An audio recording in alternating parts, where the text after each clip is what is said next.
Jemaat yang dikasihi Tuhan, Shalom. Ada syukur yang kita panjatkan kepada Tuhan. Dalam segala situasi, penyertaan Tuhan selalu hadir menguatkan kita untuk menjalani hidup. Mari kita menyambut kehadiran Tuhan dalam ibadah keluarga malam ini. Kita memuji nama Tuhan dari Gita Bhakti 15 ayat 1 dan 2. Haleluya, puji Tuhan.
Mari kita satu dalam doa.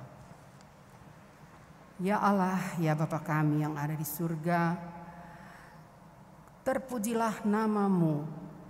Engkaulah Allah kami yang maha kuasa, maha kasih dan maha agung.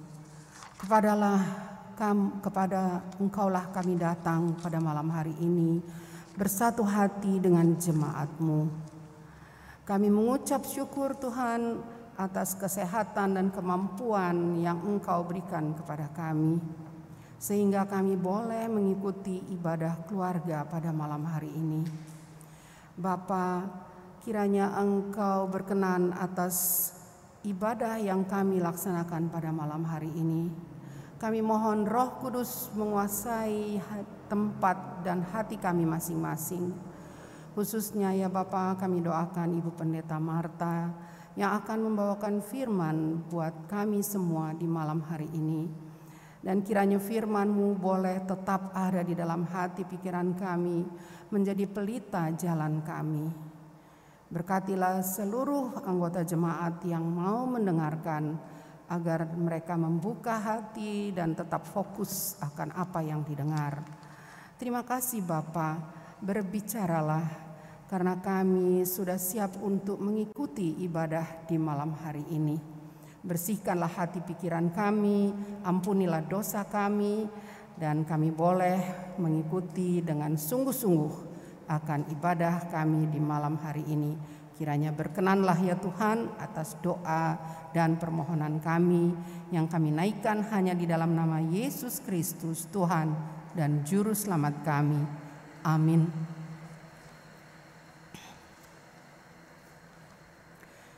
Kita akan membaca Mazmur Pujian dari Mazmur 66 ayat 1 sampai dengan 4 dengan silih ganti. Mazmur 66 ayat 1 sampai dengan 4. Bersorak-sorailah bagi Allah, hai seluruh bumi. Mazmurkanlah kemuliaan namanya, muliakanlah dia dengan puji-pujian. Katakanlah kepada Allah, betapa dahsyatnya segala pekerjaanmu. Oleh sebab kekuatanmu yang besar, musuhmu tunduk menjilat kepadamu. Seluruh bumi sujud menyembah kepadamu. Dan bermazmur bagimu, memazmurkan namamu. Kita menyanyi lagu Gita Bakti 62. 1 dan 6. Siapa yang berpegang?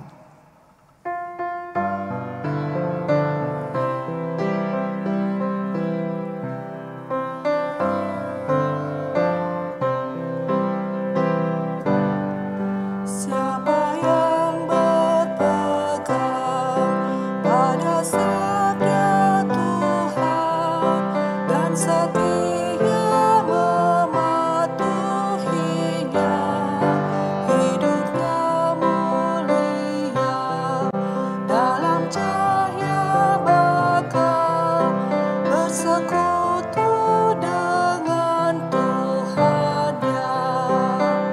Percayalah dan pegang sabdanya, hidupmu dalam Yesus sungguh bahagia. Oh betapa senang hidup dalam terang beserta Tuhan di jalannya. Jika mau mendengar serta patuh benar dan tetap berpegang padanya. Percayalah dan pegang sabdanya, hidupmu dalam Yesus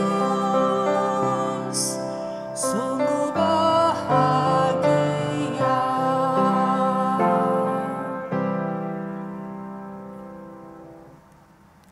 Sebelum kita berdoa, mari kita mempersiapkan pembacaan Alkitab dari Perjanjian Lama, Imamat 9 ayat 12 sampai 14. Imamat 9 ayat 12 sampai 14. Kita tinggalkan sejenak dan mari kita berdoa untuk memohon bimbingan Roh Kudus. Kita berdoa. Dalam kasih-Mu ya Tuhan, kami terpelihara indah di masa pandemi ini. Dalam kerinduan yang besar, kami datang beribadah kepadamu. Ya Roh Kudus, bantulah kami untuk menerima sabda Tuhan dengan perhatian penuh, agar ibadah kami tidak menjadi sia-sia. Berfirmanlah ya Tuhan, kami sedia mendengar. Amin. Disilakan jemaat berdiri.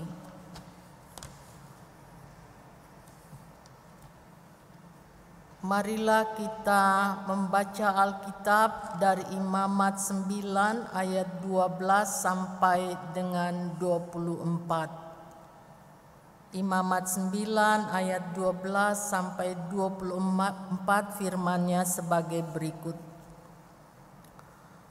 Kemudian ia menyembelih korban bakaran, lalu anak-anak Harun menyerahkan darah korban itu kepadanya, maka Harun menyiramkannya pada mezbah sekelilingnya. Juga diserahkan merekalah kepadanya korban bakaran itu menurut bagian-bagian tertentu beserta dengan kepalanya, lalu dibakarnya di atas mezbah. Isi perut dan betisnya dibasuhnya dan dibakarnya dengan korban bakaran di atas mezbah. Sesudah itu dibawanya persembahan bangsa ke mezbah. Diambilnyalah kambing jantan yang akan menjadi korban penghapus dosa yang bagi bangsa itu, lalu disembelihnya dan dipersembahkannya sebagai korban penghapus dosa seperti yang pertama. Kemudian dibawanyalah korban bakaran ke mezbah dan diolahnya sesuai dengan peraturan. Selanjutnya dibawanyalah korban sajian dan diambilnya segenggam daripadanya, lalu dibakarnya di atas mezbah di samping korban bakaran pada waktu pagi. Ia menyembelih juga lembu dan domba jantan yang akan menjadi korban keselamatan bagi bangsa itu, lalu anak-anak Harun menyerahkan darah korban itu kepadanya, maka Harun menyiramkannya pada mezbah sekelilingnya.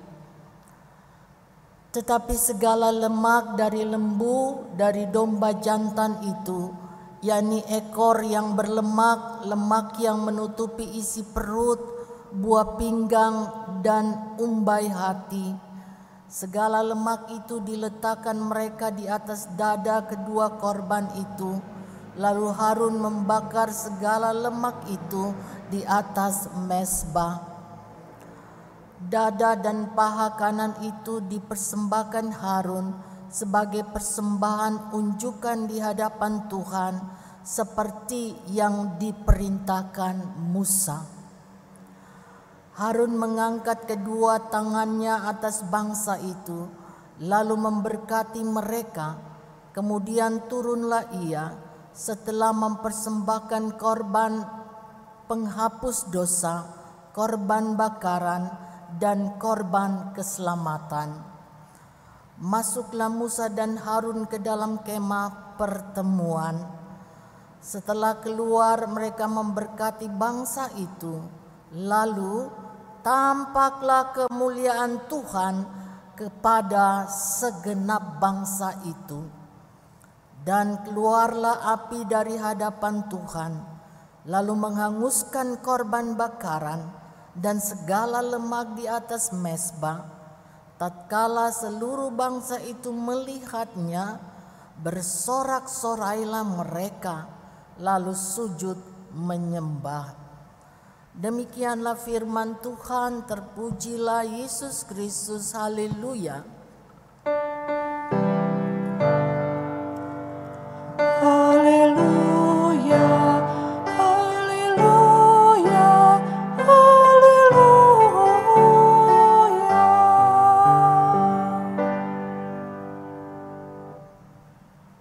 Silakan duduk. Jemaat yang saya kasihi dalam Tuhan Yesus Kristus, kitab Imamat ini adalah kitab yang paling banyak berbicara tentang perkataan Tuhan langsung, ya, bukan penafsiran, tetapi langsung perintah-perintah Tuhan itu kepada umat kemudian dibukukan. Beda dengan kitab Ulangan. Ulangan itu Musa menerima firman dan dia mulai mengkhotbahkannya. Di sana sini dia adalah penafsir yang sangat ulung. Imamat juga merupakan kitab yang ditulis untuk mengajar bangsa Israel dan para imam tentang cara menghampiri Allah. Ya. Jadi imamat itu berbicara kepada bangsa, kepada imam, bagaimana sih menghampiri Allah itu. Juga dia menjelaskan bahwa kehidupan umat Tuhan itu harus kudus, harus menjaga kekudusan hidup. Kitab Imamat ditulis oleh Musa dan ada hubungan langsung dengan kitab Keluaran. Bagaimana hubungannya? Dalam kitab Keluaran, Tuhan memerintahkan agar mendirikan kemah suci. Dan di dalam kitab Imamat, Tuhan memerintahkan supaya imam-imam yang bekerja, anak-anak Harun itu dipersiapkan untuk menjadi imam, melayani Tuhan di kemah suci. Dan kita lihat bahwa menurut Imamat 7, ya, Imamat 7 ayat 37, ada 5 korban yang termasuk dalam hukum yang dinyatakan Tuhan Allah kepada Musa di Gunung Sinai. Ya, jadi ada 5 korban dan itu dipersiapkan anak-anak Harun yang sudah ditabiskan itu agar mereka tahu cara-caranya di dalam melangsungkan ibadah yang berhubungan dengan korban-korban tersebut. Di antara pembacaan kita saudara-saudara ada 4 korban yang disebutkan di situ. Sebelum kita melihat jenis-jenis korban ini, mari kita lihat yang ini. Upacara korban dalam perjanjian lama adalah pusat. Ya, adalah pusat. Kata kerja bahasa Ibrani kiper biasanya diterjemahkan dengan mendamaikan atau menutupi. Artinya menutupi atau menghapuskan. Ya, jadi dari kiper ini ada yang namanya koper. Kata ya, koper bukan koper yang kita bawa ya. Kalau mau bepergian bukan. Nah, koper itu saudara-saudara artinya harga tebusan. Ya. Ada harga yang harus ditebus berhubungan dengan berbagai kesalahan umat, dosa yang dilakukan. Berdasarkan konteks Alkitabiah, perjanjian lama khususnya kitab Imamat dan perjanjian baru di Ibrani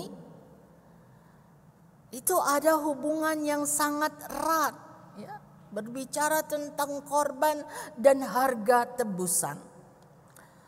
Dan mari sekarang kita melihat 5 korban yang diperintahkan Tuhan untuk dilakukan oleh umat Israel.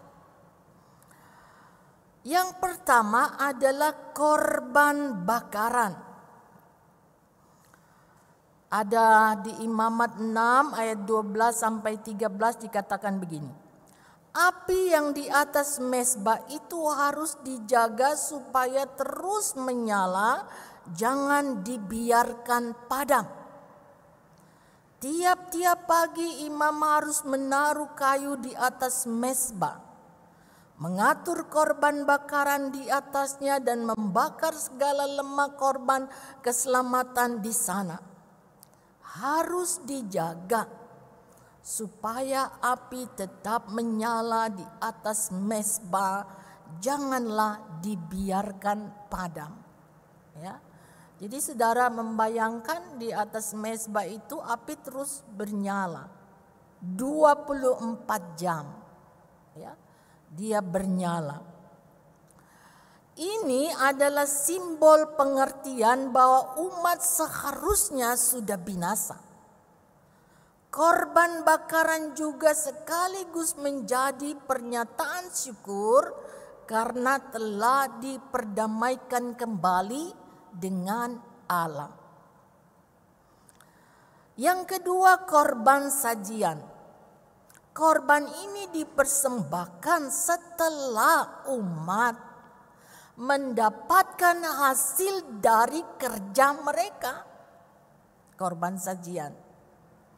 Nah, dulu pekerjaan tidak bervariasi seperti sekarang, ya. Ada hakim, ada arsitek, ada bisnismen, ada penjahit, ada yang buka catering, ya. Variasinya banyak bekerja sekarang. Dulu cuma 2. Apa itu 2? Mereka bekerja di bidang pertanian, dan yang kedua bekerja di bidang peternakan. Setelah mereka melangsungkan pekerjaan ada hasil, bukan? Dan itulah yang akan dipersembahkan sebagai korban sajian.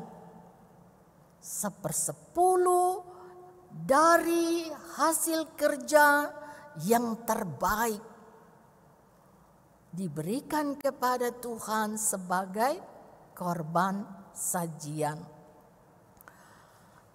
Korban sajian ini melambangkan bahwa hidup manusia itu dipelihara oleh Tuhan. Yang ketiga, korban keselamatan. Setiap umat datang ke baitnya melaksanakan korban keselamatan sebagai lambang keselamatan yang dianugerahkan Tuhan. Ya, jadi kalau mereka datang, umat itu datang, mereka harus bawa korban keselamatan. Tiap-tiap orang.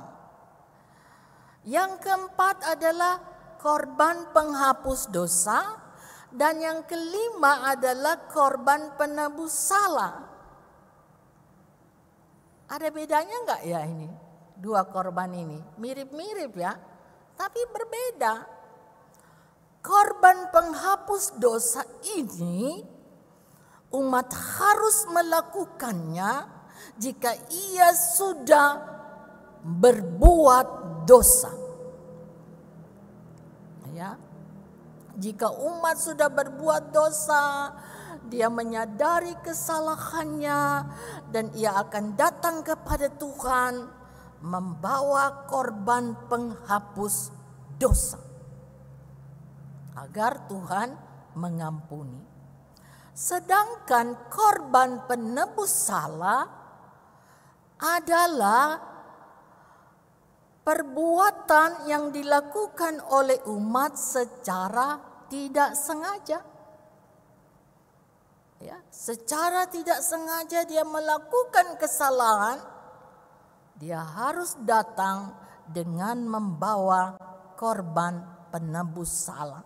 Berbeda ya, yang satu dosa karena kesadaran dilakukan, yang satu karena ketidaksengajaan. Nah, perikop atau pembacaan kita memperlihatkan kepada kita hal yang pertama ya, yang dilakukan oleh Harun dan anak-anaknya setelah mereka ditabiskan menjadi imam. Ya, apa yang mereka lakukan? Mereka mempersembahkan korban kepada Allah. Ya, sebagai persiapan untuk mereka melayani. Jadi mereka harus mempersembahkan korban, mereka juga harus dikuduskan. Mereka manusia biasa seperti yang lain sebelum mereka mempersembahkan korban mewakili seluruh umat Tuhan. Itu yang dikatakan di ayat 8 sampai 11. Setelah itu Harun dan anak-anaknya melakukan persembahan korban untuk umat sebagai pengakuan umat bahwa Tuhan ialah Allah mereka. Itu di ayat 12 sampai 14 pembacaan kita. Dilanjutkan dengan persembahan korban penghapus dosa, korban sajian, dan korban keselamatan. Saya sudah jelaskan tadi ya.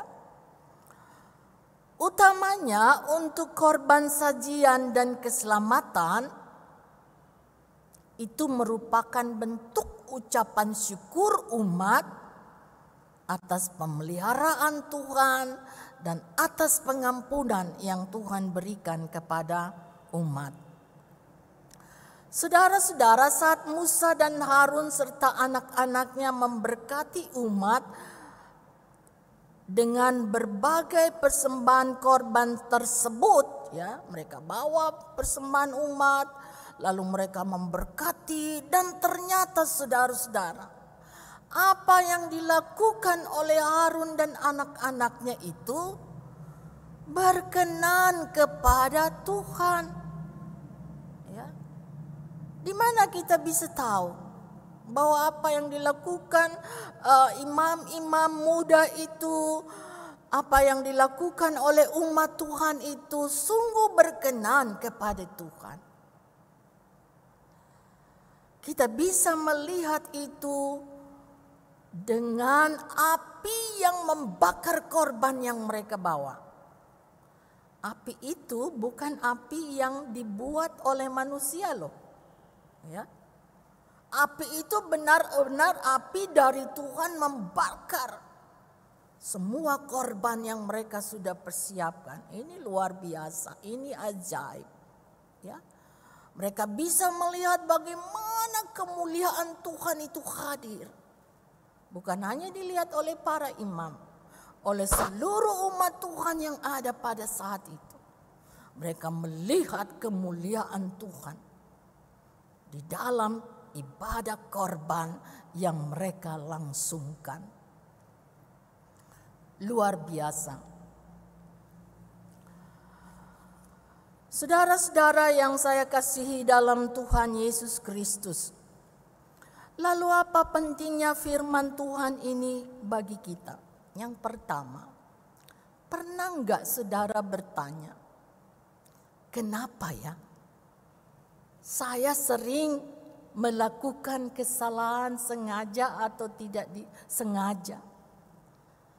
Tapi saat ini saya enggak pernah membawa korban binatang seperti yang dilakukan oleh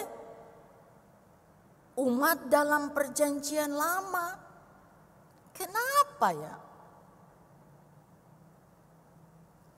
Nah, begini ceritanya. Itulah tadi saya jelaskan bahwa dalam Imamat dan Ibrani di perjanjian baru itu ada suatu hubungan yang luar biasa.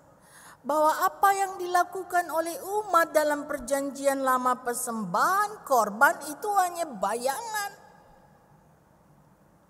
Korban sesungguhnya itu akan datang melalui kelahiran di hari Natal.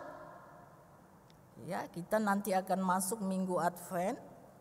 Dan dia yang datang itu menjadi korban yang sempurna sekali untuk selama-lamanya. Bagi orang yang percaya kepadanya, dia mengalami pengampunan demi pengampunan dosa karena darah Yesus itu sudah tercurah sekali untuk selama-lamanya. Saudara bingung lagi, bagaimana ya? Yesus kan 2000 tahun yang lalu mati menembus dosa, kok sampai sekarang? Saya ingin, sampai sekarang pengaruhnya, saya ingin memperjelas begini. Saudara pernah belajar di sekolah kan? Ada banyak penemuan obat-obat di dunia ini. Ada obat kina, ada obat antibiotik, ada obat paru-paru. Nanti mungkin ke depannya nanti ada obat virus corona, ya. Obat-obat itu penemuannya cuma sekali, bukan? pengaruhnya sampai kiamat, saudara-saudara. Ya. Sekali penemuannya, pengaruhnya sampai Tuhan Yesus datang.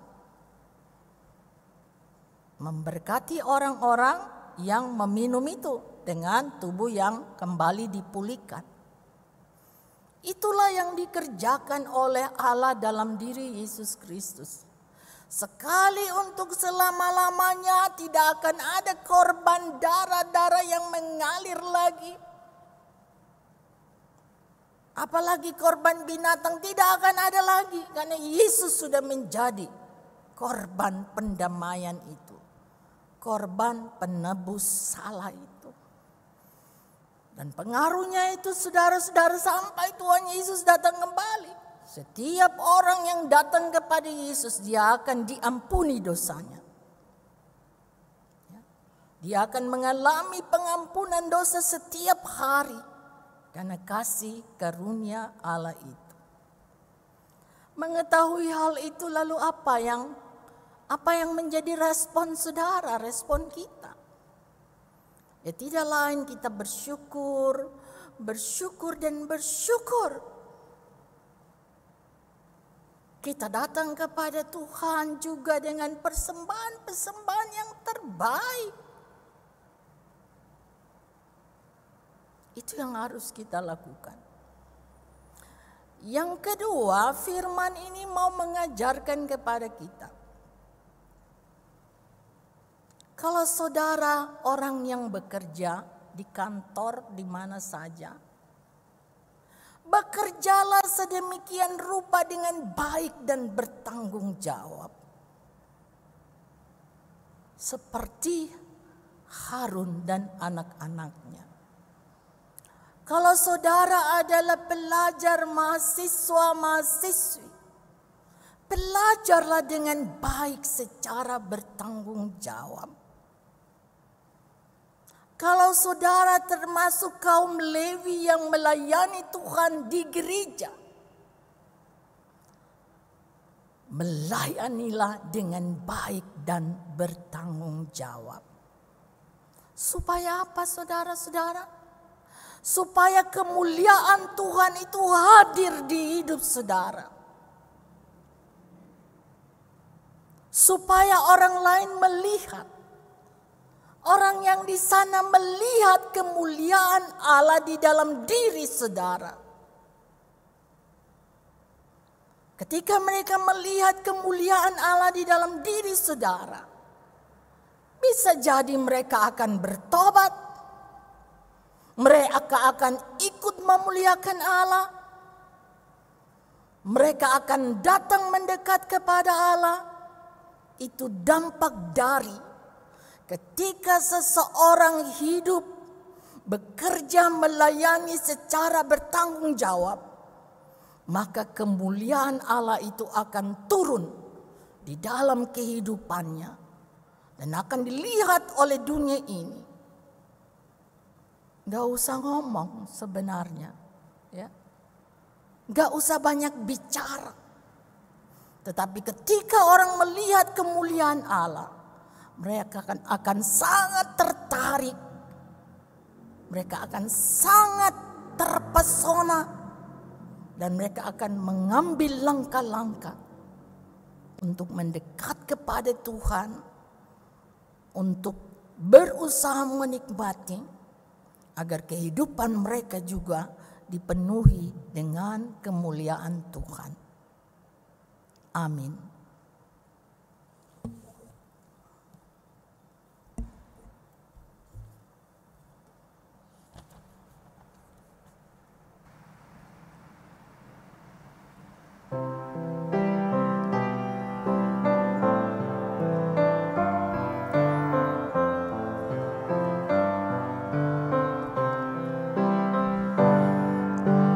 Bagai rusa rindu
marilah kita berdoa.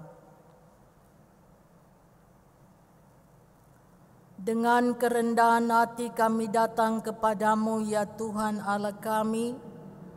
Kami mengucap syukur untuk kesempatan hidup di masa pandemi, karena kami semakin besar melihat kasih dan pemeliharaan Tuhan yang ajaib dalam kehidupan kami hari demi hari. Sungguh kami bersyukur untuk kebaikan-Mu ya Tuhan. Kami bersyukur juga untuk firman Tuhan yang baru saja kami dengar. Kami mohon Tuhan mematri firman-Mu dalam hati kami, agar kami dapat melaksanakannya, sehingga kemuliaan Tuhan hadir di banyak orang di bumi ini, karena kehidupan kami yang beraktivitas, bekerja, melayani, belajar secara benar dan bertanggung jawab. Kami berdoa ya Tuhan Allah kami, untuk kekasih-kekasih kami para lansia. Mereka sudah hidup lama sekali di dunia ini, dan stamina mereka mulai menurun. Jagalah mereka di segala jalan dan tempat. Berikan mereka sukacita yang besar. Berkati hidup mereka sehari-hari. Jauhkan mereka dari segala bentuk kesepian hidup, supaya mereka dapat melihat bahwa Tuhan hadir di kehidupan mereka, walaupun mereka mungkin seorang diri di rumah. Kami berdoa untuk saudara-saudara kami yang sakit, Ibu Din Mulyono, Ibu Sumaryono, Bapak Lukito, Ibu Feli Tumangger, Bapak Tiko Alo, Bapak Edi Pradono, Bapak Edward Manu, Paula Umbas, Ibu Mimi Bagiarta, Bapak Sayaga, Ibu Iskandar, Bapak Dai, Ibu Emi Sangari, Bapak Roy Nangoy, Ibu Sofi Sugiarto, Ibu Sarah Gunadi, Ibu Kardio, Bapak Virgo Toyo, Penatua Foni Liando, Ibu Meli Burnama, Ibu Tati Pelupesi, Bapak Riki Pati Rajawane, Oma Ros Pandanwangi, Ibu Sri Pitaloka, Bapak Mesak Manhutu, Ibu Pimi Mogot, Diaken Elsa Kailola, Ibu Sondang Hutahayan Boru Pangaribuan, Ibu Keke, adik dari Ibu Inge. Biarlah Tuhan hadir di pergulatan mereka untuk meraih pemulihan, memberkati makanan, minuman, obat-obatan yang mereka konsumsi, memberkati semua orang yang merawat, penuhi mereka dengan kasih yang melimpah. Biarlah ya Tuhan, mereka menjadi penyemangat hidup bagi kekasih-kekasih mereka yang sakit. Kami juga masih mengingat adik dari Pola yang juga dalam masa pemulihan. Tuhan memberkati semua yang sudah dikerjakan oleh para dokter, para medis, sehingga ia bisa mengalami pemulihan. Mereka yang berduka, Tuhan berkenan menghiburkan dan menguatkan iman. Kami berdoa Tuhan untuk rencana kami ibadah tatap muka. Tuhan berkenan juga menolong agar tim revitalisasi dapat bekerja dengan baik, dan biarlah kerinduan kami untuk beribadah tatap muka dapat menjadi kenyataan.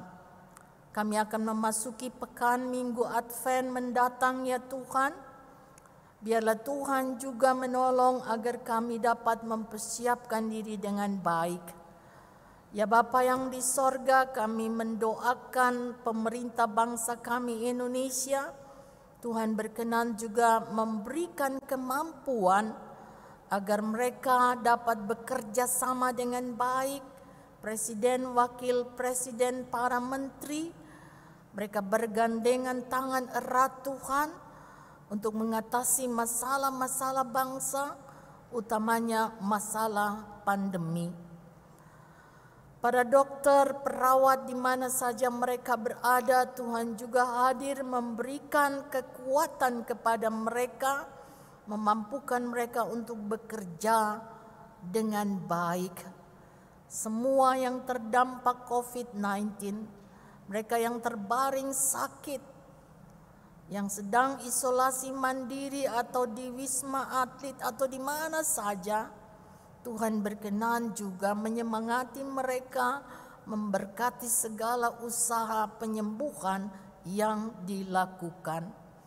Mereka yang masih harus belum mendapatkan pekerjaan, kami percaya Tuhan akan memelihara kehidupan mereka dengan cara Tuhan, sehingga mereka akan mendapatkan pengalaman-pengalaman indah. Tuhan memelihara hidup mereka dengan mengutus orang-orang yang mungkin tidak dikenal untuk memenuhi kebutuhan hidup mereka. Terima kasih ya Tuhan Allah kami berdoa untuk pengungsi Gunung Merapi, untuk mereka yang kebanjiran, baik di dalam negeri maupun di luar negeri. Tuhan berkenan juga menolong agar masyarakat, pemerintah setempat proaktif untuk melakukan tindakan-tindakan penyelamatan bagi warganya. Terima kasih ya Tuhan, kami berdoa untuk tim rekaman, tim musik, soundman, dan semua orang yang menjadi tim support pada tiap ibadah. Tuhan memberkati hidup kerja dan pelayanan mereka. Terima kasih ya Tuhan Allah kami berdoa untuk jemaat-Mu yang berada di rumah ataupun yang berada terpisah jauh dari keluarga karena pekerjaan. Tuhan berkenan menjaga, menyertai, menolong di dalam setiap aktivitas kehidupan, dan juga Tuhan berkenan memberkati setiap pelajaran dan pendidikan atau pekerjaan juga yang dilakukan oleh umat Tuhan. Terima kasih ya Tuhan Allah kami. Kami mohon Tuhan memagari kami dengan api Roh Kudus-Mu, umat-Mu, agar kami terhindar dari virus corona, sehingga kami berada dalam keadaan yang baik-baik saja. Terima kasih ya Tuhan, kami menyerahkan kelanjutan hidup kami kepadamu. Inilah doa kami yang kami alaskan di dalam nama Tuhan Yesus Kristus yang telah mengajar kami berdoa. Bapa kami yang di sorga, dikuduskanlah namamu. Datanglah kerajaan-Mu, jadilah kehendak-Mu di bumi seperti di sorga. Berikanlah kami pada hari ini makanan kami yang secukupnya, dan ampunilah kami akan kesalahan kami, seperti kami juga mengampuni orang yang bersalah kepada kami. Dan janganlah membawa kami ke dalam pencobaan, tetapi lepaskanlah kami daripada yang jahat.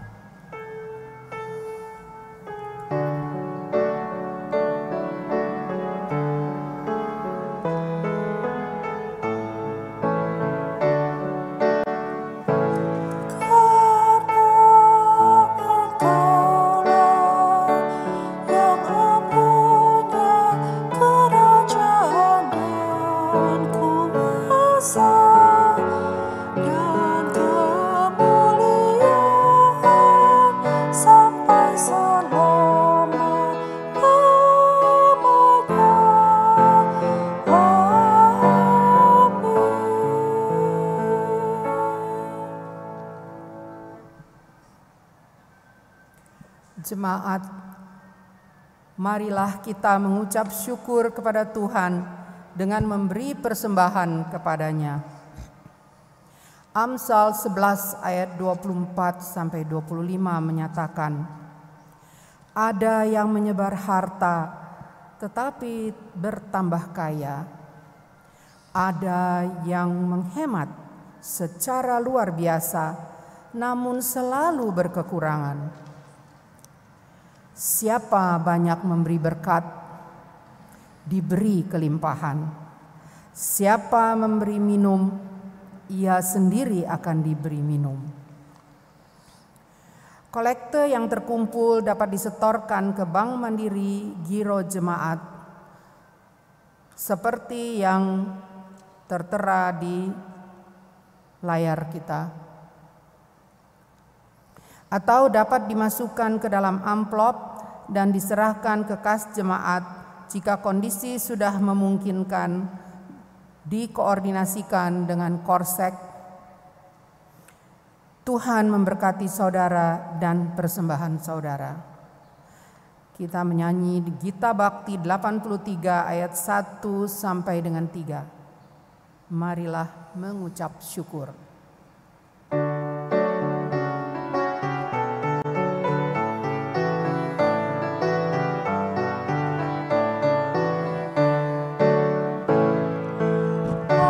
Marilah mengucap syukur pada Allah atas rahmat yang telah diberikan bagi dunia.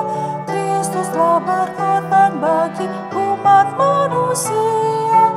Marilah bersyukur, muliakanlah namanya.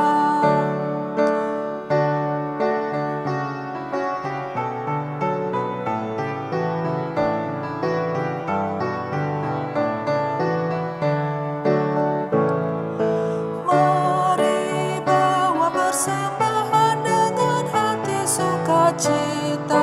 Jangan kau sedih atau terpaksa, karena Tuhan selalu memberkati tiap orang yang bermurah hati memberikan persembahan.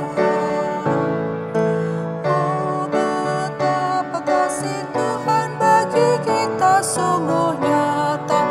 Apapun di dunia tak sebanding, berikanlah hidupmu untuk pelayanan kasih.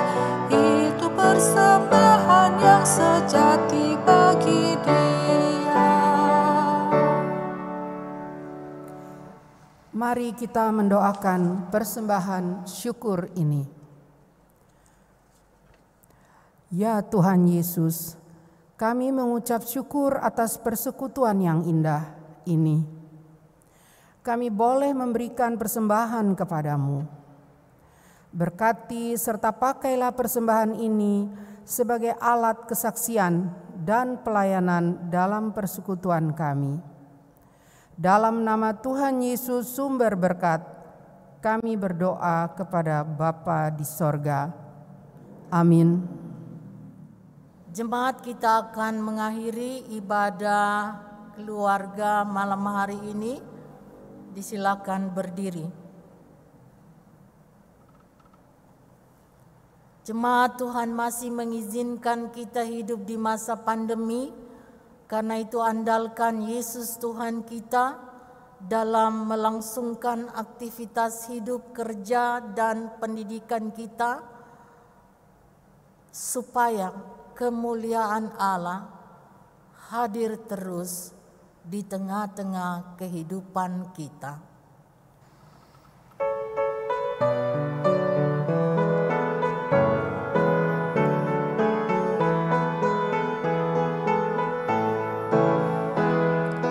Janganlah kau takut menyatakan kebenaran. Janganlah kau diam jika ada kecurangan. Tuhan inginkan engkau selalu jujur dalam setiap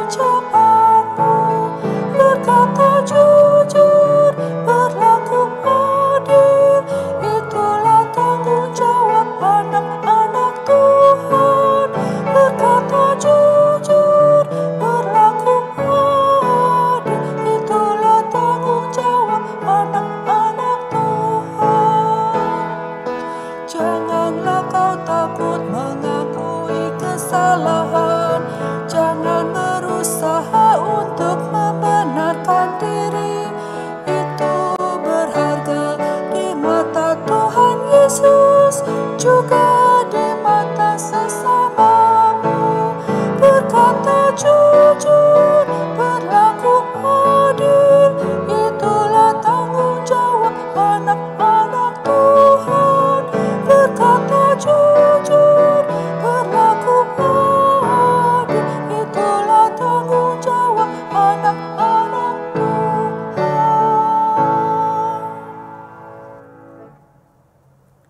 Jemaat, arahkanlah hati dan pikiranmu kepada Tuhan dan terimalah berkat Tuhan. Kasih karunia Tuhan Yesus Kristus dan kasih Allah dan persekutuan Roh Kudus menyertai kamu sekalian.